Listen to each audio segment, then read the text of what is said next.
Grant, would you like to come forward?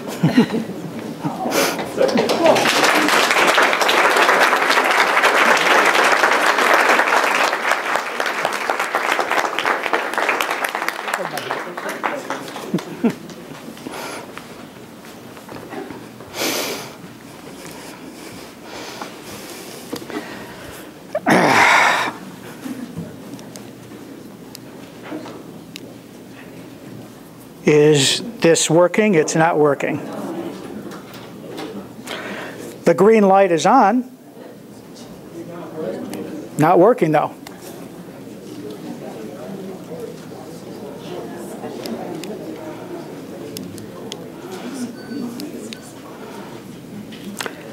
Try it again. There we are. There we are.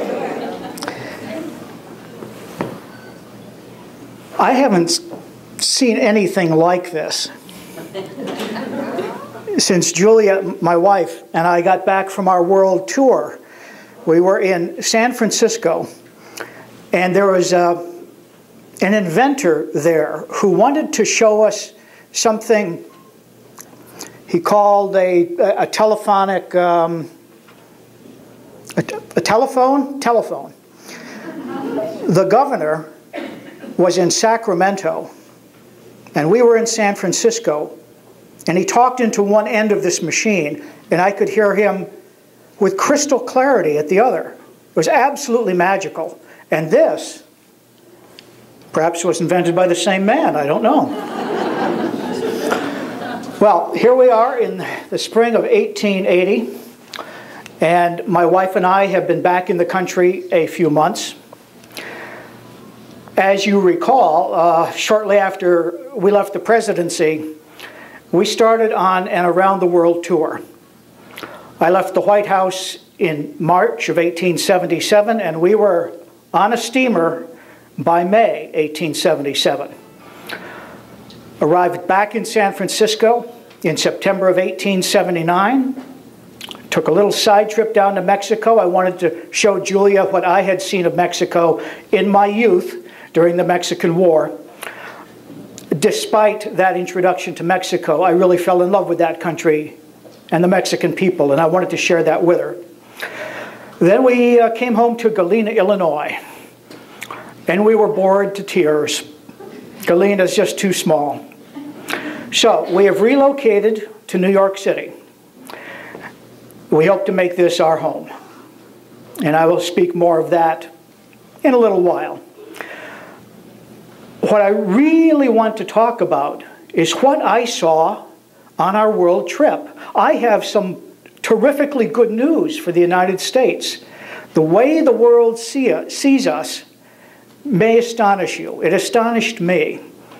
And I haven't felt so hopeful for my country in years. But before I begin to recount some of the tales from our trip, I want to say I'm very happy to be back in Saratoga.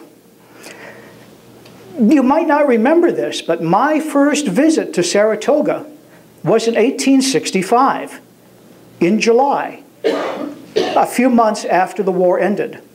It was the first time Julia and I had had time to ourselves, time to enjoy our surroundings in years.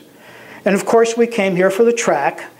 You may have heard that I have an affinity for horses.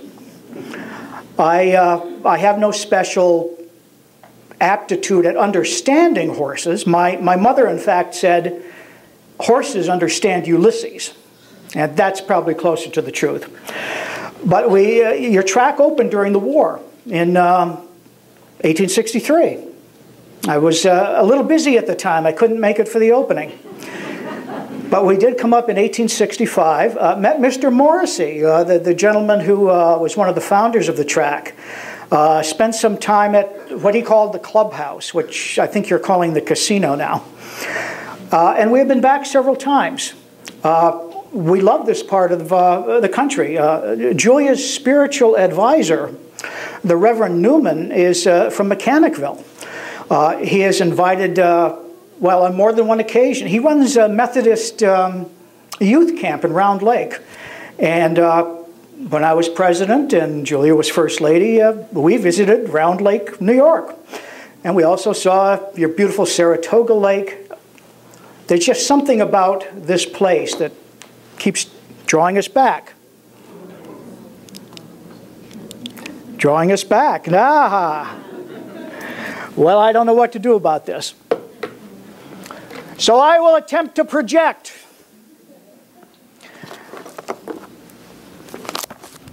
One of the people in this community that I really love is Mr. George Batchelor. I don't know if you're acquainted with him.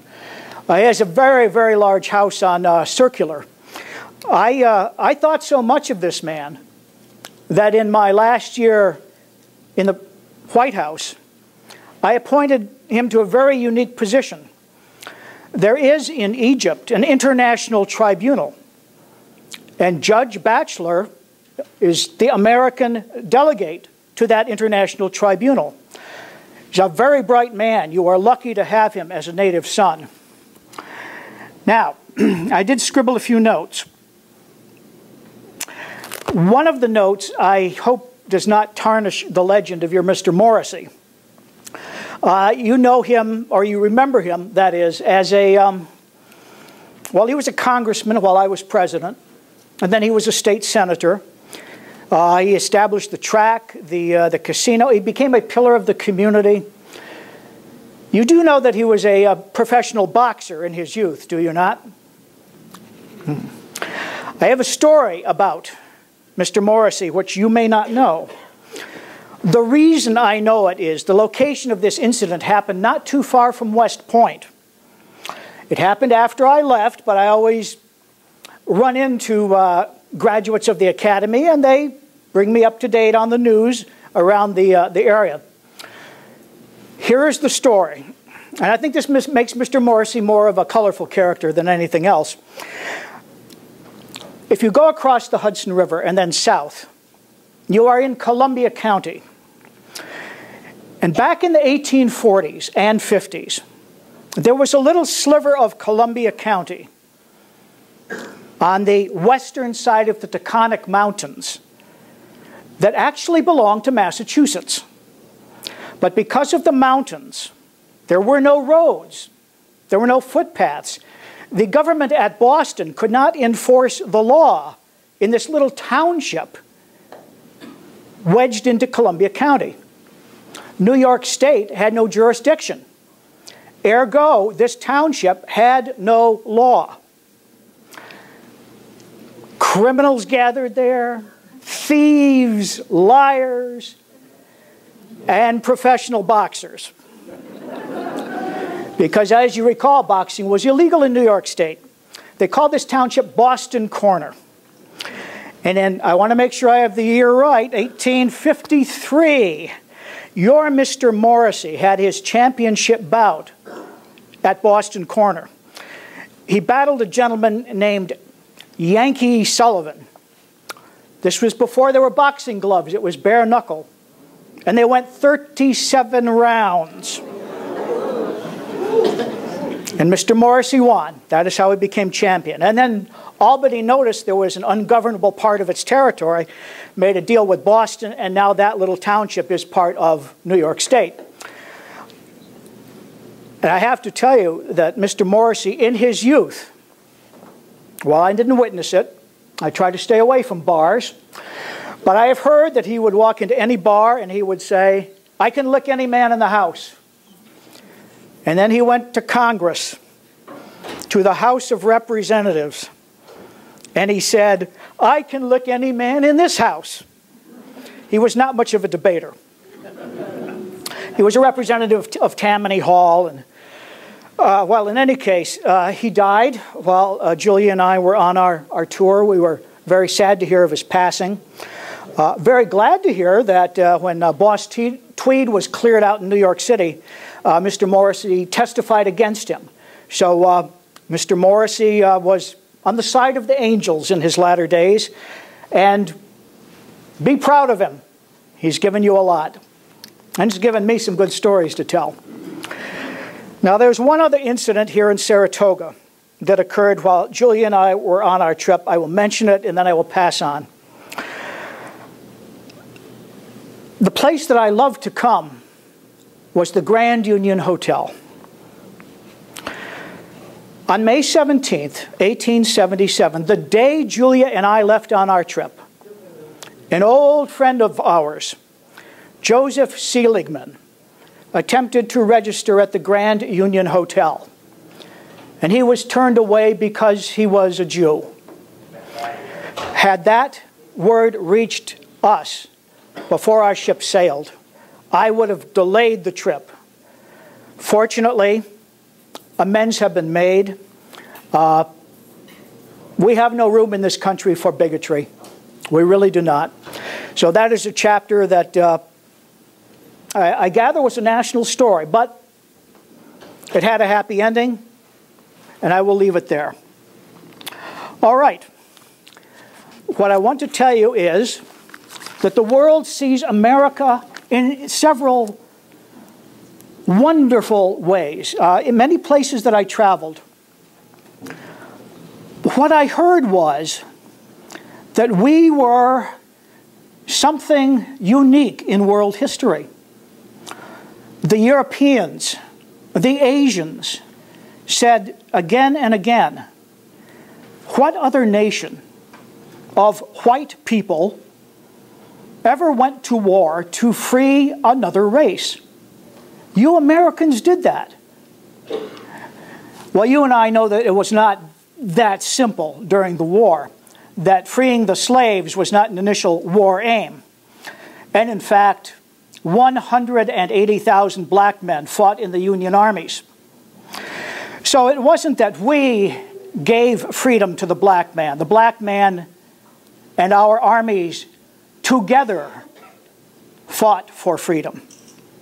But in Europe and in Asia, they do not see that. They see us as one of the most moral and enlightened people on this planet. And I'm not terribly disinclined to agree with them or disagree with them. Now, when we were in Glasgow, the Lord Provost of the city gave a talk, and I scribbled down some of his notes, because this is the other thing we heard again and again and again. The Lord Provost said, "The great and good Lincoln struck down the poison tree of slavery, but Grant tore it up by its roots, that it should never live in his country again. I think the example shown by the American people in the forgiveness of injuries and in their desire to live amicably with those who have been their enemies presents the greatest triumph of Christian principle and practice the world has ever seen. In other countries, when crimes of vengeance have followed revolutionary wars, what has happened? The scaffold, the galleys, Devil's Island, Siberia. Vengeance at the end of revolutions has been the rule. In America, it did not happen. Not a drop of blood was spilled in vengeance. North and South shook hands, agreed to decorate together the graves of their dead, and to go on as one nation, a united and a free people." And the more I consider that, the more I think that truly is something unique in world history. How we ended our war, embracing one another as brothers again. I think if I am proud of anything that happened during the war, it was how the war ended.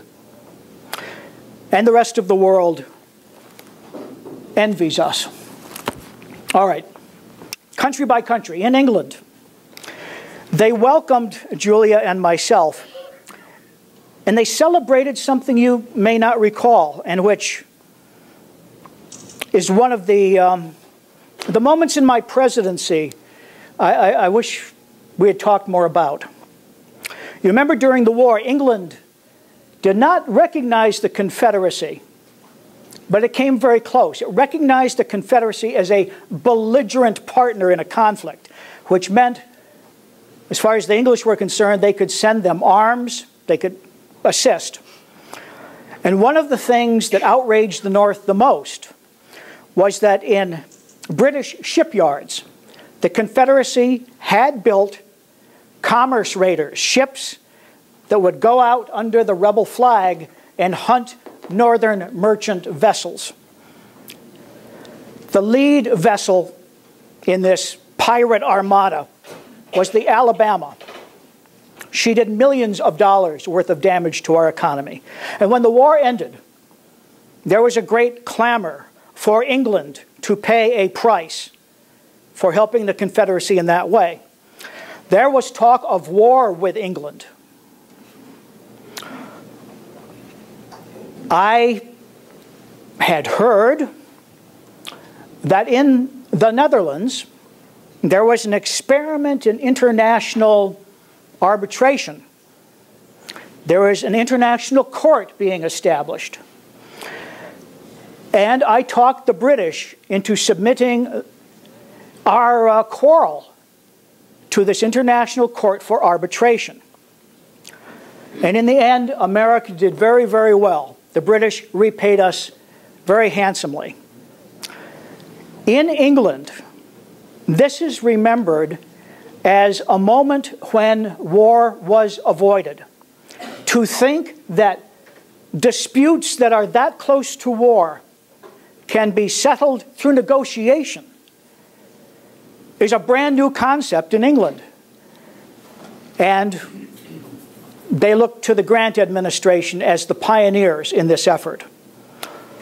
Hopefully, England, which is a very warlike country, will, at least from time to time, opt for negotiation and arbitration. Scotland, as you know, the Grant name is Scottish. I wanted to see the homeland of the clan. I only caught a glimpse of it. I did learn that there is a whiskey named Grant's Stand Fast Whiskey. That is the clan motto, stand fast. And in Scotland, you know, golf is their national game. They assumed I had never seen a game of golf. Of course I had, but I didn't want to embarrass my hosts. So they took me out to a golf course. They said, Mr. President, just observe. The man has a little miniature pylon on which he puts this white ball. Now, unfortunately, the man who was going to tee off was a newcomer at the game. He swung and he missed the ball by 1/4 of a mile. Tried again, he hit to the left. Tried again, he hit to the right. I finally turned to my host and I said, this looks like it would be very, very good exercise. Excellent for the upper body. But I ask you, what is the purpose of the little white ball?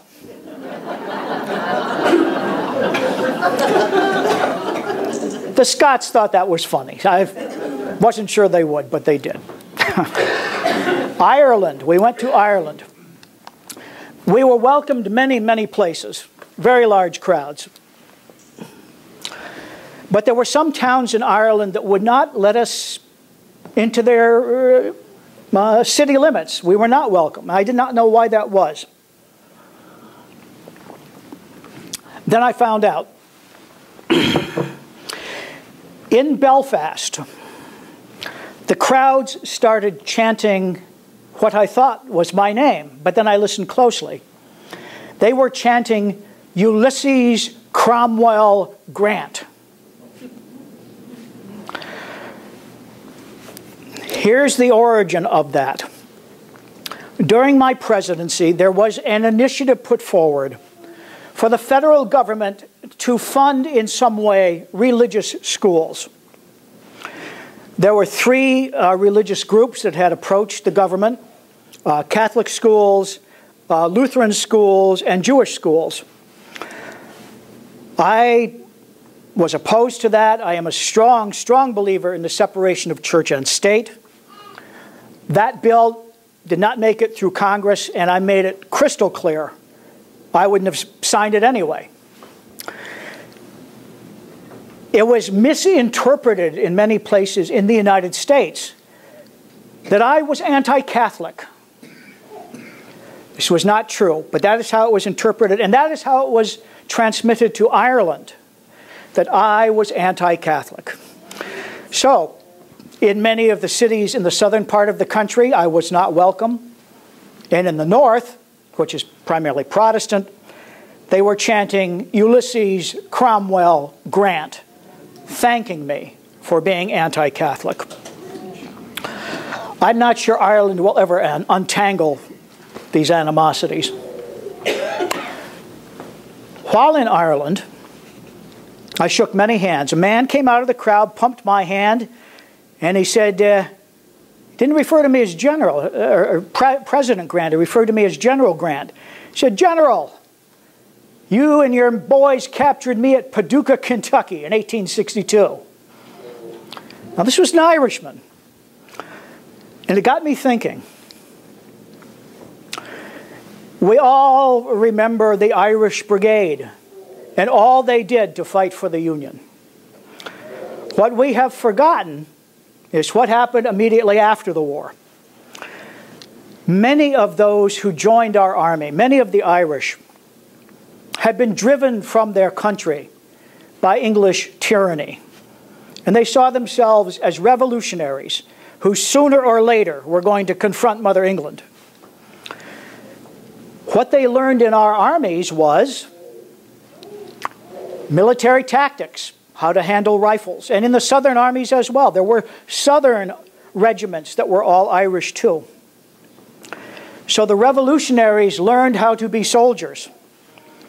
And when our war ended, they bought up all the arms they could. And I don't know if you remember this or not, but in 1866, thousands of Irishmen from our north and our south, former enemies on the battlefields, joined together and invaded Canada.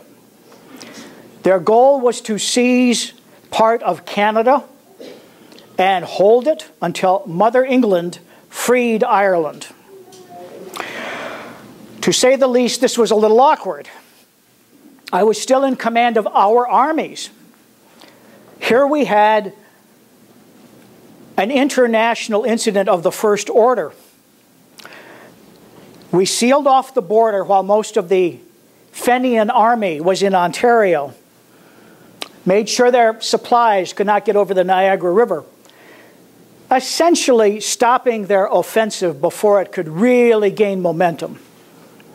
And they had to withdraw from Ontario back to the Buffalo, Niagara area. Here are men that had served under me during the war, men whom I loved. What was I to do with these renegade Irishmen? Well, I thought of Appomattox. And what I had said to the Confederate Army was, if you will lay down your arms and promise to obey the law, you may go home and no one will molest you. So I said to the Fenians in Buffalo, and there were 3,000 to 5,000 of them, all in arms, waiting for another chance to cross the river. George Gordon Meade and I, we said, boys,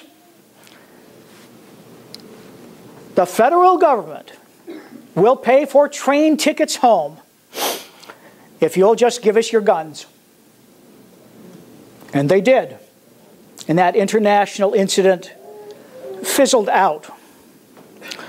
But that man who greeted me in Ireland was like so many of the other Irish Fenians. When the attack on Canada failed, they went back to Ireland in 1867. And they had another uprising against the English, which failed. Many of the Fenians were imprisoned for a long time. This man, I think, had been imprisoned and had just gotten out. He bore me no ill will. I dragged him out of Ontario. He'd gone to Ireland. But he still saw me as his old commander. He still sent his love to America, his adopted homeland. The Irish are a very complex people. And I look for much greatness from them in time. I know they were at the center of the draft riots in New York, but I also remember them in the Irish Brigade. I do not hate the Irish or the Catholics.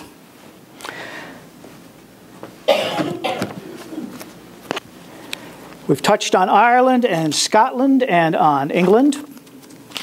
France. Here's something that I was not prepared for. How the people of Europe, regardless of the government under which they live, there is something in them that wants to be like us. There's something in them that wants more democracy. And I had some illustrations of that that really startled me.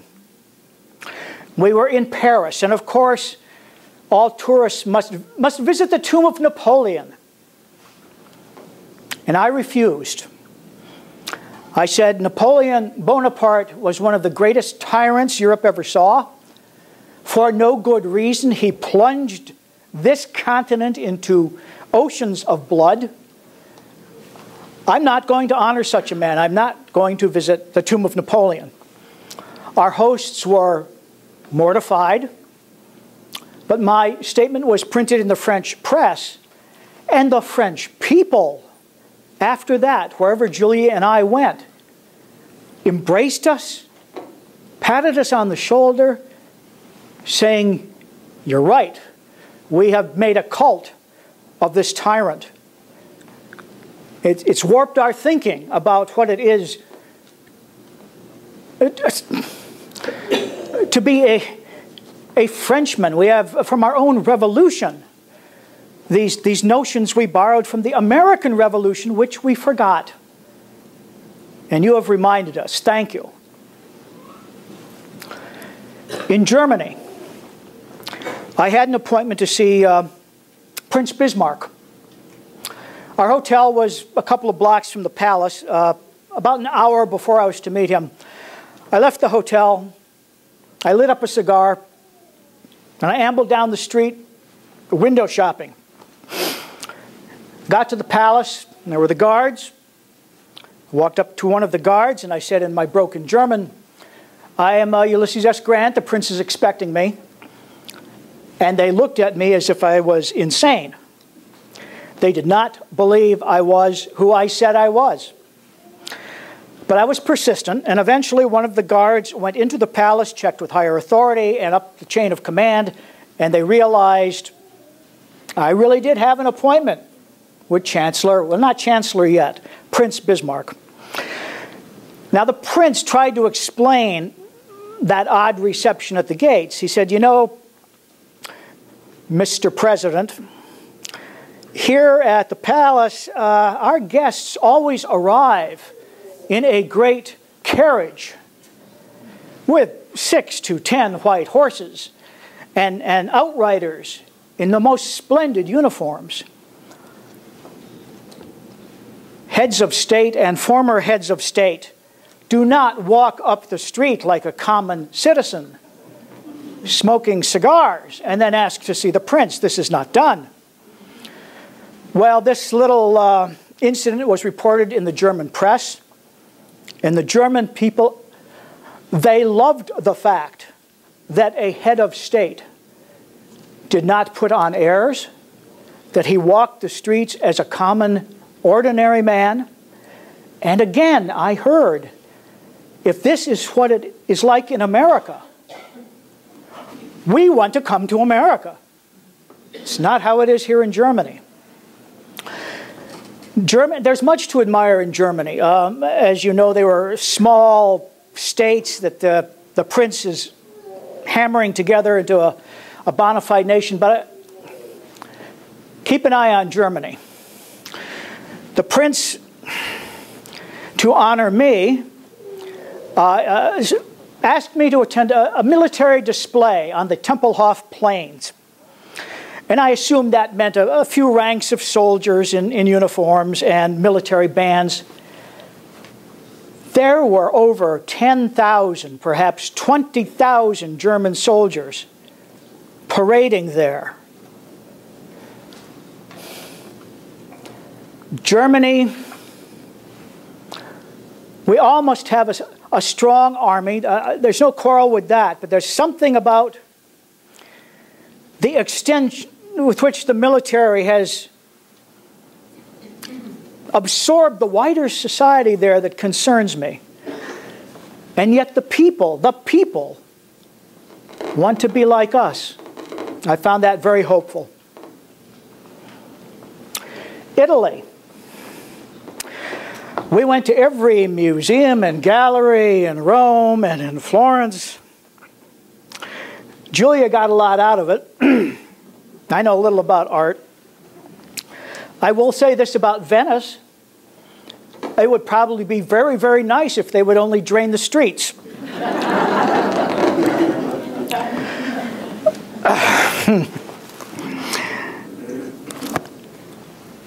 We finally left Europe. We arrived in Turkey, Constantinople. And it was quite a spectacular change. The architecture, the art, everything. We were guests of the Sultan. He brought us into what I think was an old Crusaders' castle. It was very dark, very dark. There was a great chandelier in the middle of the room. It illuminated the table at which we sat, but the corners were all very, very dark and murky. The Sultan asked my wife a question. He said, "Mrs. Grant, you have now seen most of the nations of Europe. How does America stand in relation to the nations of Europe?" Julia looked around at a loss for words at first, and she looked at the chandelier. And Julia said, "Well, the United States stands in relation to the nations of Europe as that chandelier stands in relation to the shadows at the edge of the room." Julia does not think she is a poetess, but I think she is. I thought that was the perfect answer. Well, we were in another region. Of course, we had to go to Egypt.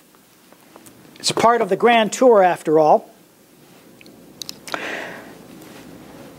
I told you that Mr. Batchelor is the American delegate to the International Tribunal. He met us at the dock at Alexandria. It was so good to see him. And he does send you his regards. He thinks of Saratoga often. We were given the best that the cities Alexandria and Cairo had to offer, but we really, really wanted to see the Nile and the ancient ruins along the Nile. So, Mr. Batchelor arranged for a little steamship, and we headed down the Nile. We had a guide named Hassan who spoke English very well. And I was trying to tell him something of the history of my country. And I was trying to tell him about our revolution. My grandfather fought in the revolution. And I tried to tell him about our Civil War. There's less than 100 years separating those events. And Hassan, it went in one ear and out the other. He said, 100 years? Do you have any idea what was going on in Karnak in the 18th dynasty, Mr. Grant? Their history is very, very long, and they are almost impatient with the younger peoples. We stopped one evening, and Hassan was saying, "You have not seen the night sky until you have seen it from the desert." So he and I went ashore, right into a camp of Bedouins.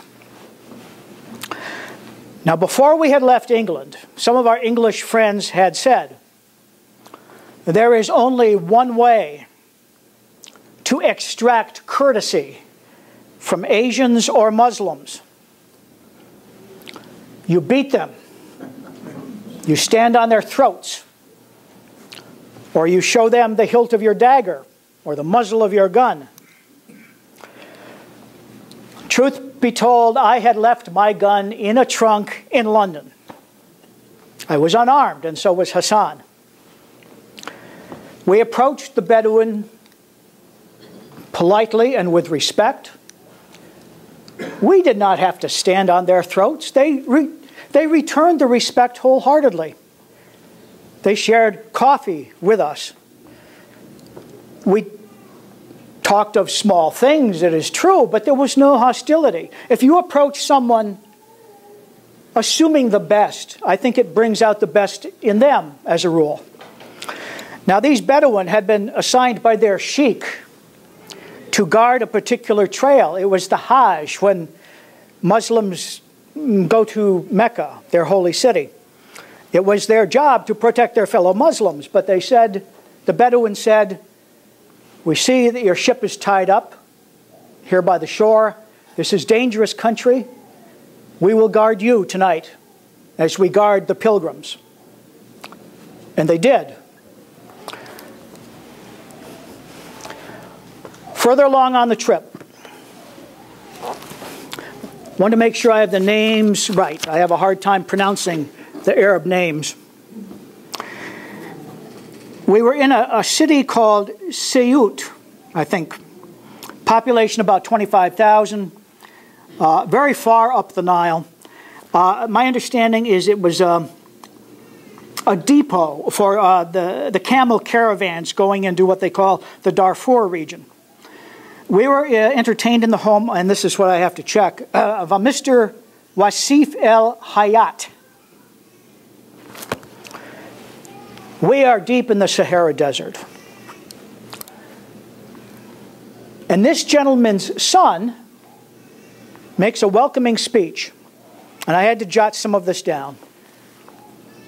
Wasif El Hayat's son said, "Long have we heard and wondered at the strange progress America has made during the past century, by which she has taken the first position among the most civilized nations.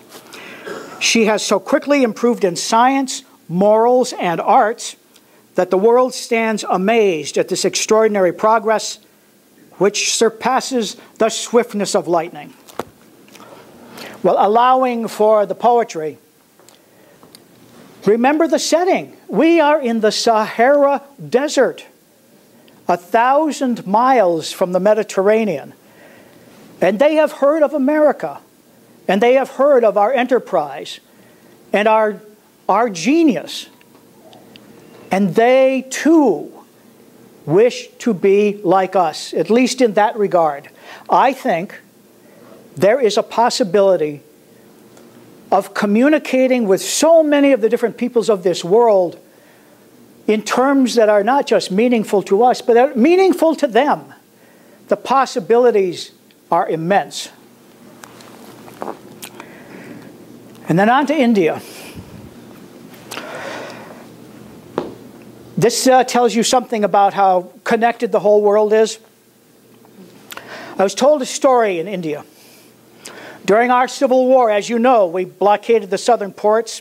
Cotton could not be shipped overseas. The English cotton mills were standing idle. So the English started to invest in the cotton industry in Egypt and in India.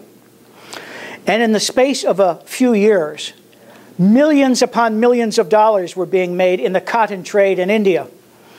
Profits of 600% a year were the rule, not the exception.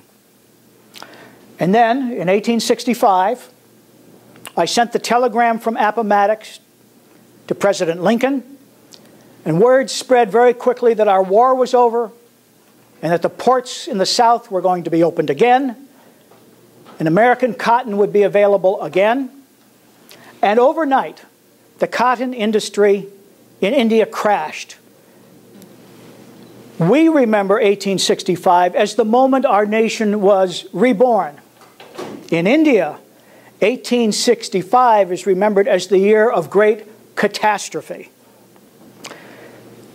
The point is, what we did here in America made a tremendous difference thousands of miles away in India. Our world is getting smaller.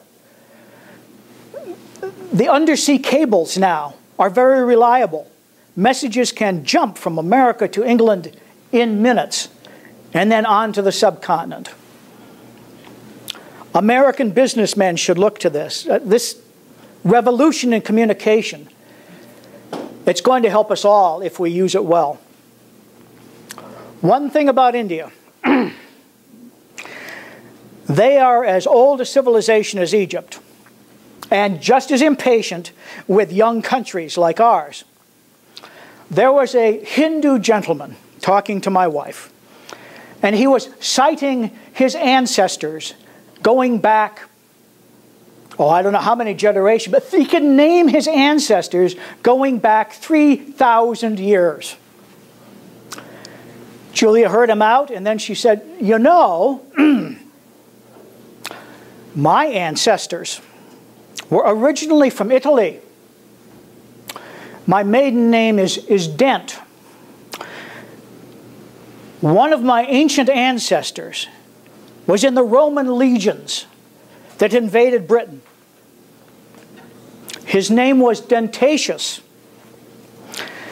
After Britain was conquered, Dentatius stayed. He intermarried with one of the English nobility. Slowly, his family became anglicized, and then down through the generations, we lost our Italian. The name was changed from Dentatius to Dent. And then around 1750, one of our ancestors left Britain, came to America. And I know that we are descended from the Romans because my brother Fred has a Roman nose. The Hindu gentleman didn't get it. China. It is still the case that the Emperor of China is a child. He does not rule. In his place, there is a viceroy who rules. This is a gentleman named Li Hung Chang. He's quite spectacular. For a Chinese, for an American even, he's well over 6 foot. And when I met him, he approached me as if that we had a mystical connection of some sort, that we were brothers on some ethereal plane. What he told me was that in 1865, he had put down the greatest rebellion China had ever seen, the Taiping Rebellion. This was July of 1865. The same year, we put down our rebellion. He saw the American Civil War and the Taiping Rebellion as almost parallel events, and himself and myself as great warriors. And then he said, "Isn't it funny that the man you defeated was named Lee? And my name is Lee." Well, we did hit it off, and I discovered that the viceroy is very progressive. Unlike many in China, he really does admire Western science and the progress we have made in transportation, communication. Again, it's the same thing that brings us closer to Europe, brings us closer to India.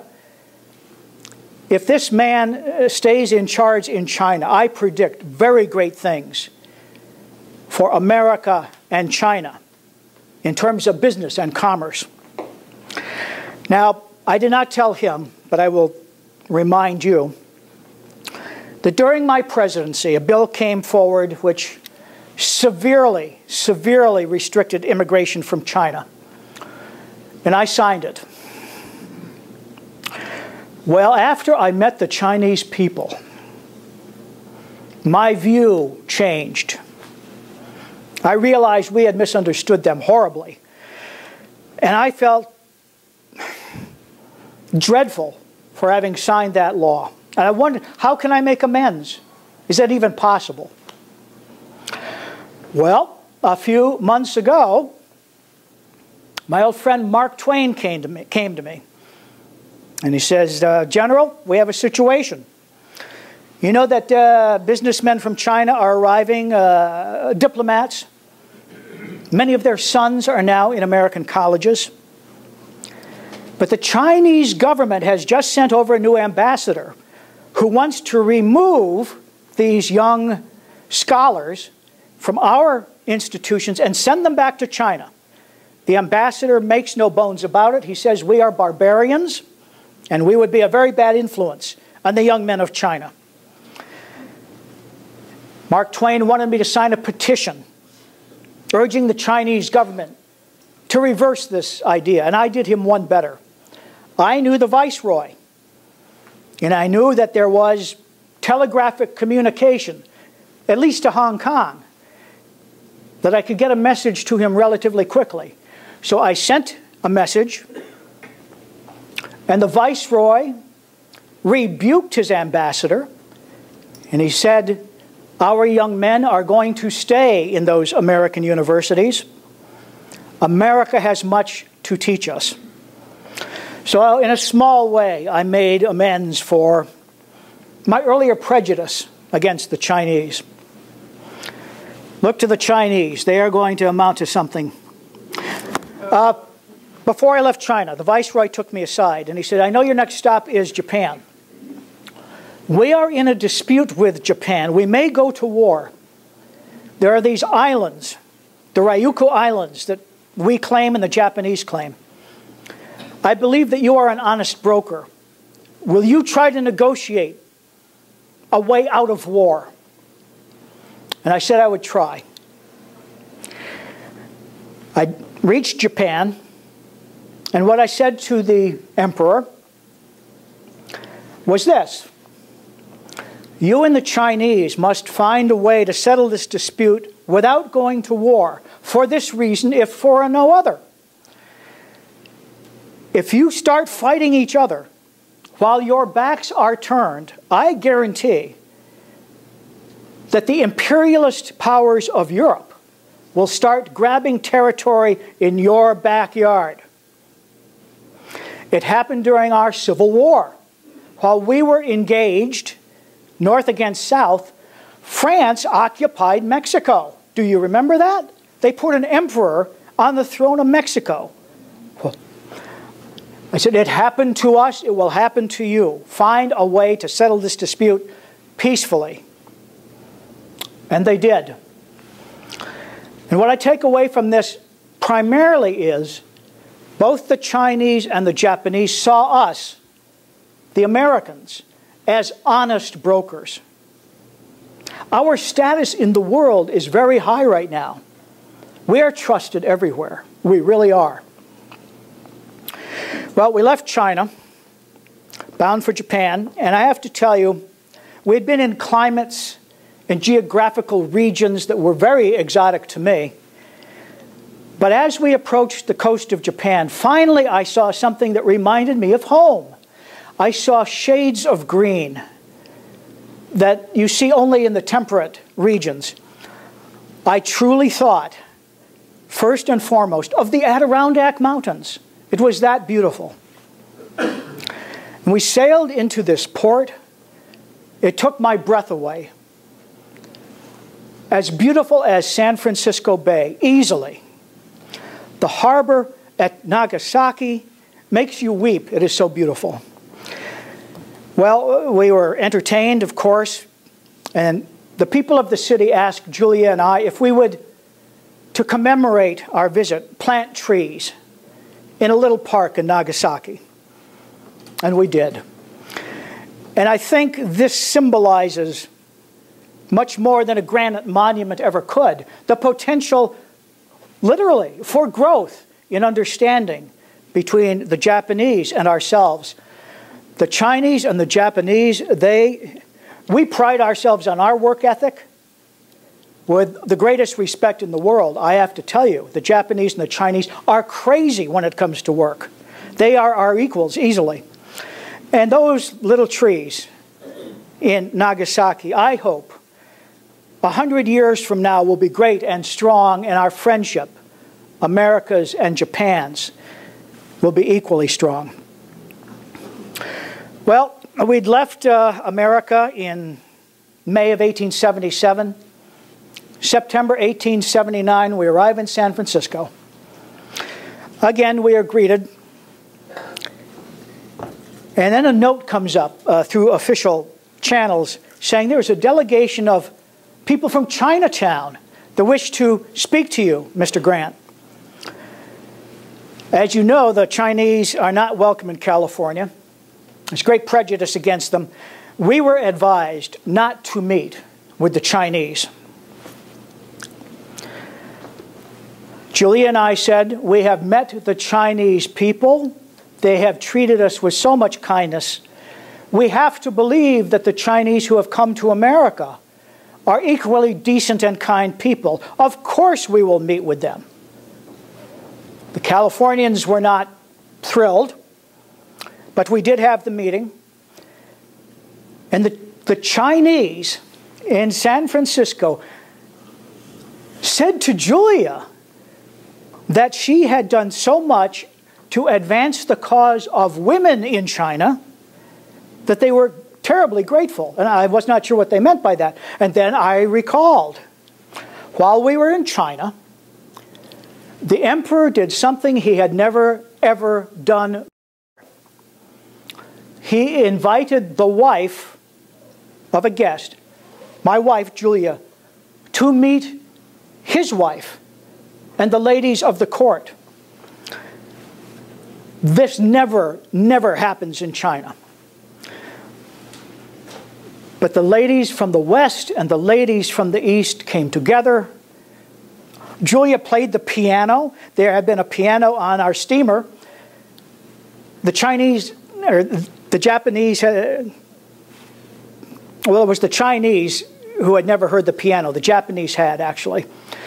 They'd never heard a piano. They didn't know what to think of Wagner. I'm not sure I know what to make of him either. But the point was that walls were broken down here where communication was permitted between the women of the East and the women of the West. And I know it was just symbolic, but symbolism counts for a great deal.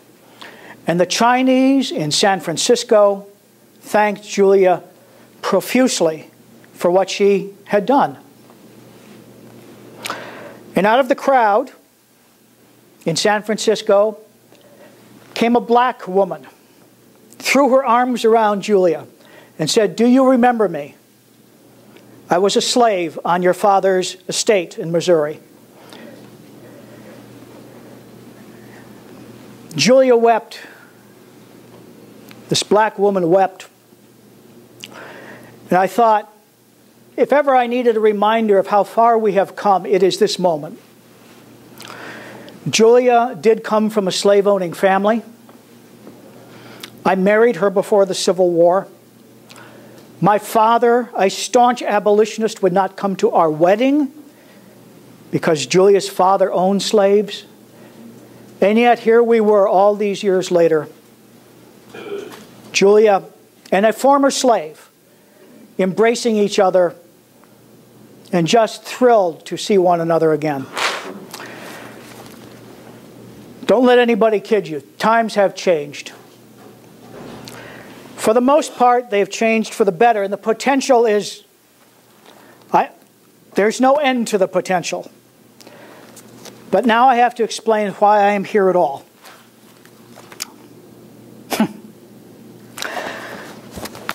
Do you know Roscoe Conkling? He's a congressman from Utica. Well, I guess lately he's been in the Senate. Roscoe Conkling was one of my chief supporters when I was president. Also a strong supporter of President Lincoln's.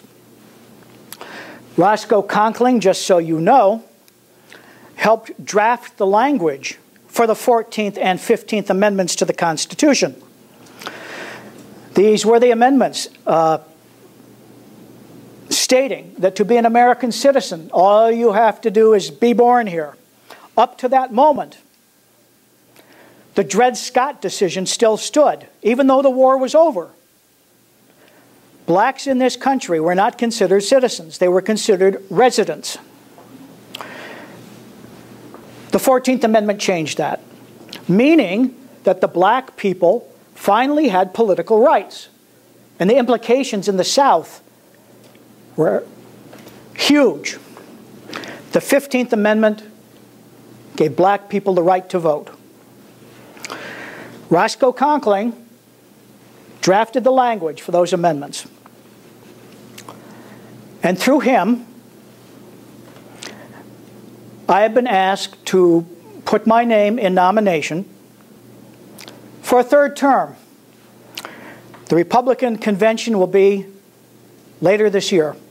I know there are many men putting their hats in the ring. I'm going to do that. I'm going to run for I'm going to run for the nomination. I say times have changed for the better.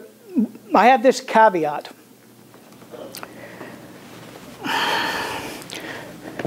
You know how my administration ended? The election of 1876 was much disputed.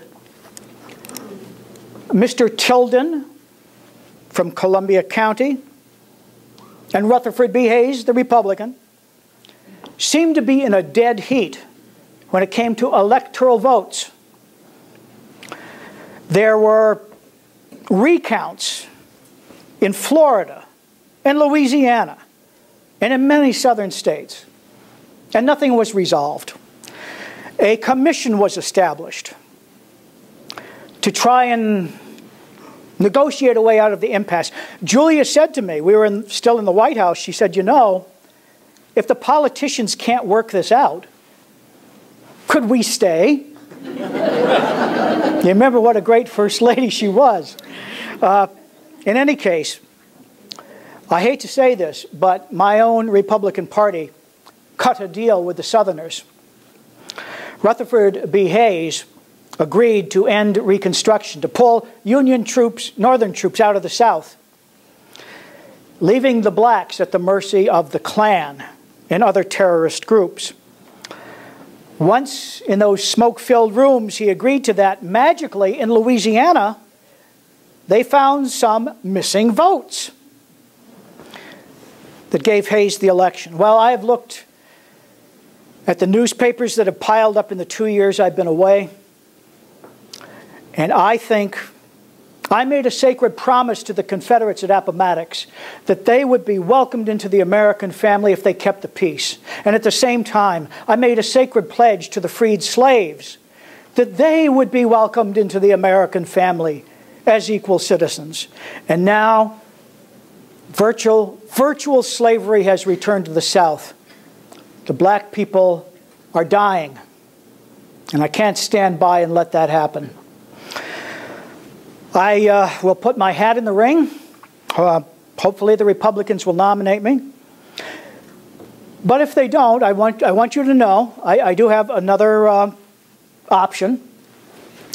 My son Buck, he's my middle son.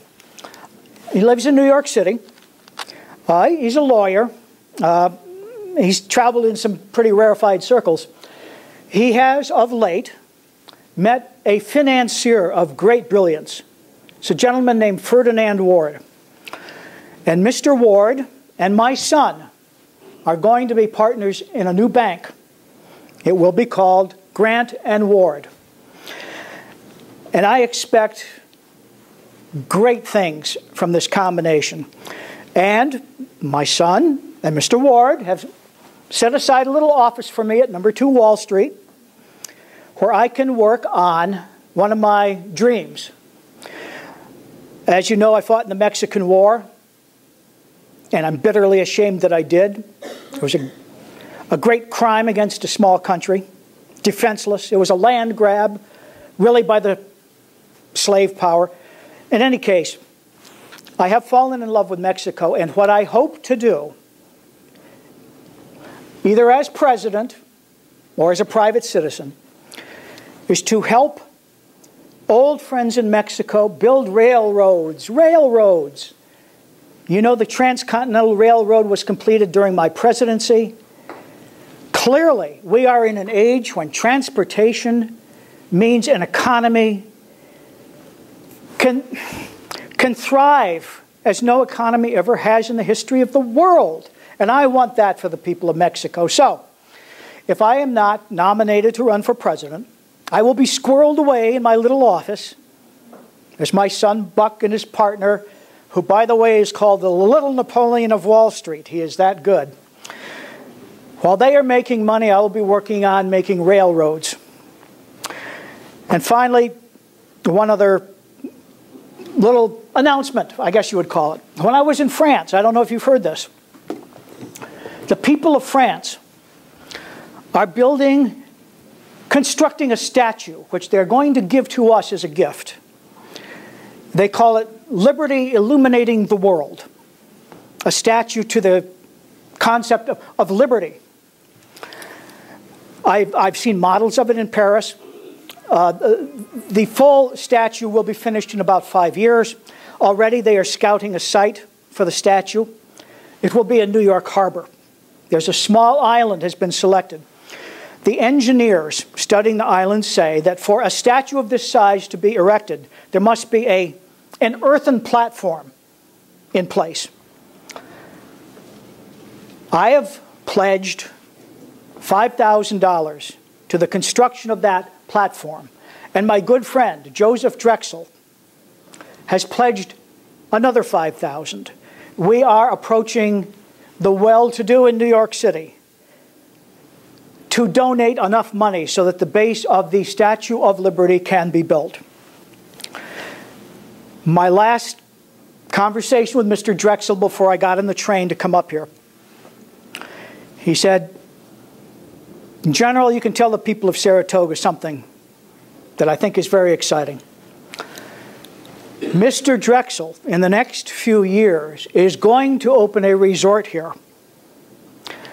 a world-class resort. It is on a mountaintop north of here, Mount McGrath, is it? Mount McGregor, Mount McGregor.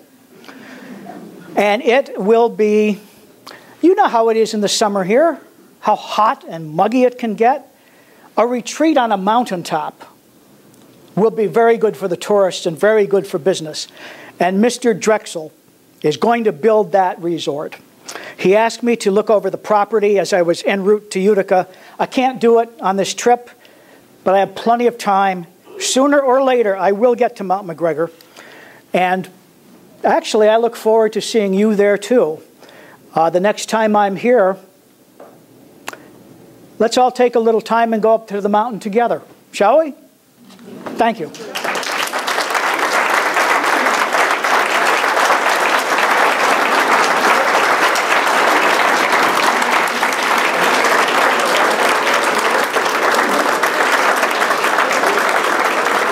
Thank you all for coming. I'd like to thank Stephen Trimm from Grant's Cottage for this lovely interpretation of President Grant. I'd like to thank the Saratoga Springs Public Library, and I would like to thank Mary Beth Flanagan, whose idea it was to come up with this series. Thank you all, and have a pleasant afternoon. And I'm Margaret McIntyre from the Saratoga Springs Heritage Area Visitor Center. Stop by. We'd love to see you. And come up to Grant Cottage this summer. Come to Grant Cottage.